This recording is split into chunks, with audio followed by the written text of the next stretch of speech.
નમસ્કાર ખેડૂત ભાઈઓ, આજના સૌથી મુખ્ય સમાચારોની વાત કરીએ તો ખેડૂતો માટે મોટી જાહેરાત, પીએમ ગરીબ કલ્યાણ યોજના, મુદ્રા લોન 2024 જાહેરાત.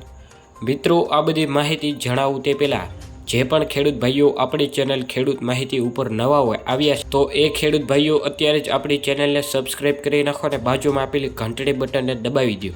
તેના કારણે મિત્રો દરરોજ નવા ખેડૂત સમાચાર અને ખેડૂતની માહિતી તમને જાણવા મળી જાય. તો મિત્રો, ચાલો જોઈ લઈએ આજના સૌથી મુખ્ય સમાચાર. ખેડૂત ભાઈઓ, આજના સૌથી પહેલા સમાચારોની વાત કરીએ તો ખેડૂતો માટે આવી છે મોટી જાહેરાત. કૃષિ રિસર્ચમાં સુધારો કરીને સરકાર પાકોનું ઉત્પાદન વધારવામાં મદદ કરશે. આનો સીધો ટાર્ગેટ છે કે હવામાનમાં બદલાવ થતા પાક પર થતી અસરને રોકવી.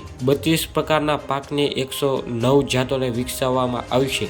આ રીતે ખેડૂતોને એવા પાક ઉગાડવામાં મદદ મળશે જેના ઉત્પાદનમાં વધારો કરી શકાય અને તેમની આવકમાં વધારો કરી શકાય. ગરીબ કલ્યાણ યોજના. મોદી સરકારે નાણાં બજેટમાં પહેલી મોટી જાહેરાત કરતા પીએમ ગરીબ કલ્યાણ યોજનાને વધુ 5 વર્ષ લંબાવી દીધી છે. આ યોજનાના ગરીબોને દર મહિને 5 કિલો મફત અનાજ મળે છે. હવે સરકાર વધુ 5 વર્ષ આ યોજનાને લંબાવી હોવાના કારણે ગરીબોનું પેટ ભરાતું રહેશે.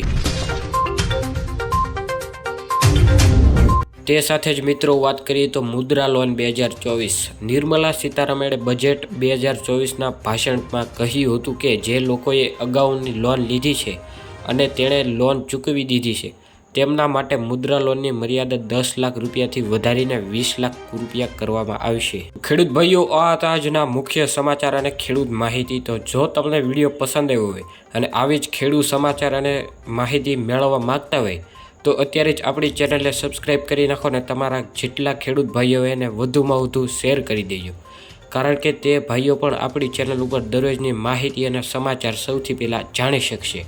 તો મિત્રો, સબસ્ક્રાઈબ કરવાનું ભૂલતા નહીં અને જાતા એક લાઈક કરતા જજો.